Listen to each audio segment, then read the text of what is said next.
Another person gets cursed. A new United States champion.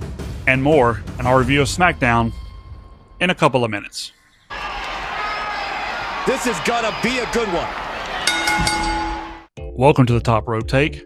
I'm Ryan Arnold. So the show started off with Randy Orton coming out. No high fives, turning more into that 09 Orton coming out. And he started cutting a promo. And I thought we were about to get who he's been talking to on the phone, who has his ear, as he says.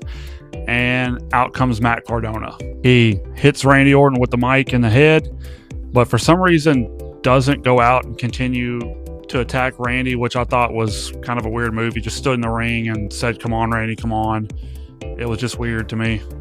Next, we have a backstage segment with Nick Aldis talking to Trick Williams, letting him know that he will have a WrestleMania match. Sammy comes into the frame. Sammy asks Aldis if he has plans for him for Mania, and Aldis tells him unless something changes, Sammy will not be at WrestleMania. Sammy then hits Trick after Trick gave him some comments, and it seems like Sammy has a plan that he's going to do something to make sure he gets into Mania. Next, we had the Bellas versus Charlotte and Alexa. Before the match started, the Irresistible Forces came out, started running their mouths, and let them know that they were going to be out there to watch the match. I mean, in all honesty, the crowd seemed pretty dead for this match. They didn't start coming back out until Alexa got the tag, and then towards the end of the match, we got more of the crowd. But for me, the crowd just seemed pretty dead in this match, and it was an okay match. There was nothing special. Of course, the Irresistible Forces got involved in the match, hit Alexa, she got rolled up, and the Bellas took the win. Bayley and Lyra randomly show up, come out to assist because the Irresistible Forces are starting to lay everybody out again, and Becky and Lyra stand tall with the Bellas and Charlotte and Alexa. Next, we had a backstage segment with R-Truth and Damian Priest, the new tag champs, followed by Jelly Roll joining them, and then Rhea. Truth made some jokes about the Judgment Day getting back together, and he's getting some stuff for the clubhouse. It was a pretty interesting and pretty funny segment. Then Rhea started to head out. Rhea comes out, cuts a small promo in the ring, and then starts talking about how B-Fab and Meechin seemed desperate because they got together with Jade Cargill. Cargill then comes out with Meechin and B-Fab, and the crowd heavily booed them for the entire segment. Heavily booed them to the point to where I had a hard time hearing what B-Fab and Meechin were saying. B-Fab and Jade and Meechin's speeches were really, really weak.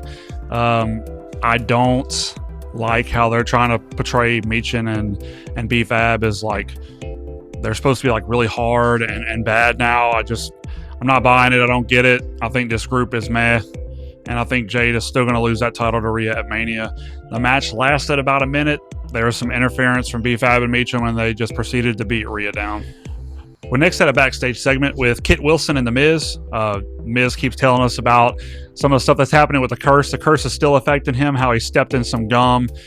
Then Miz ended up walking off, pretty much wished Kit Wilson good luck in his match against Jelly Roll. And then appeared Danhausen. Kit starts talking to him for a minute, and he tries to, "You are toxic," before he can get toxic out. Danhausen cuts him off and says, "No, you are cursed." So now we've got Kit Wilson cursed as well. We next had Kit Wilson versus Jelly Roll. Kit started the match with some slam poetry. I also did not expect Jelly Roll to last that long in the match, and I also expected to see some slow and sluggish things from Jelly Roll, but I was actually impressed by how he lasted in the match and what he was able to do, and he ended up picking up the victory, which was kind of cool.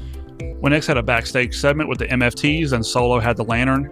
Solo pretty much apologized for how he treated them last week and also let them know that Roman would not have apologized to them. MFTs walked off. Tama, you could tell he was disturbed between the whole segment. And then he got approached backstage by not only Shinsuke Nakamura, but also Carmelo Hayes. We then had a match with Carmelo Hayes for his US Open Challenge, who was answered by none other than Sami Zayn. So now we see the plan. Sami's going to try to beat Carmelo for the title. This was the match of the night. Best night on the card, in my opinion. Really good back and forth. They both got tied up on the ropes. I guess Trick Williams got tired of watching the match, went to hit Sami, missed, hit Melo. Sami rolled him up and got the win. Sami Zayn is our new United States champion. We then roll backstage with Nick Aldis and Sami Zayn. Sami pretty much saying, "How do you like me now? What do you got me for Mania?" And Nick Aldis made Trick Williams versus Sami Zayn for the United States Championship. I think it's going to be a great match, and I think Trick Williams is going to pick up the W. We then had Jacob Fatu come out to cut a promo, which is not a bad promo, followed by Drew McIntyre, cut another promo. They were both pretty beat up from the constant beating each other up in the prior weeks. Aldis comes out and makes an unsanctioned match. Drew McIntyre versus Jacob Fatu at WrestleMania. Jelly Roll's then backstage talking to Matt Cardona. They're having a conversation, and Jelly Roll tells Cardona that he already called Cody Rhodes and is on his way there. We had a backstage segment again with Tiffany Stratton and Chelsea Green. It was a decent little segment. The only thing I really liked about it is Chelsea called Tiffany Tacky Time, which I thought was pretty cool. They tried to join forces with Tiffy, but she wasn't having it. Next, we had Julia versus Tiffany Stratton. It was a decent little back and forth match, really good, and Julia picked up the W. We then had a backstage segment with Bayley and Lyra Valkyria.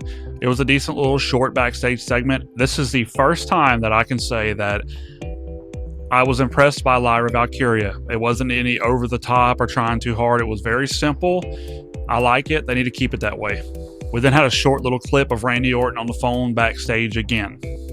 Who is on the phone? Like or comment below who you think is on the phone.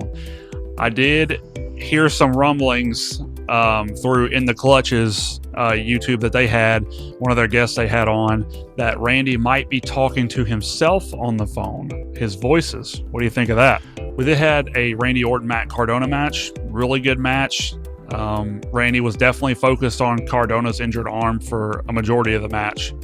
This was all Randy Orton, this match as well. He just dominated the match and worked that arm the entire match of Matt Cardona. Randy ended up picking up the W after an RKO. He hesitated for a minute. I thought we were going to get the first punt, but he ended up pinning him and taking the W, and then out came Cody Rhodes. Cody arrives, and right behind him is security and Aldis. Cody tells Nick Aldis, I'm just talking to him, and Aldis lets him go without security, which we already knew it was coming. He got in the ring, and they started battling it out. They brawled in the ring, and then ended up rolling right outside the ring, and the brawl kept going outside the ring. For the first part of this segment, the ending segment, security looked really weak. They weren't really holding any of them back. They kind of just like pushed them. And anytime Randy or Orton gave them any kind of force, they kind of just moved out of the way. So security was pretty pointless. They needed to have a lot more hands-on if they wanted to make this moment a little more serious. There was a good in-ring throwback to Cena versus Brock when they had the security and they were breaking and through and hitting each other in the corner. So that was a pretty cool little segment.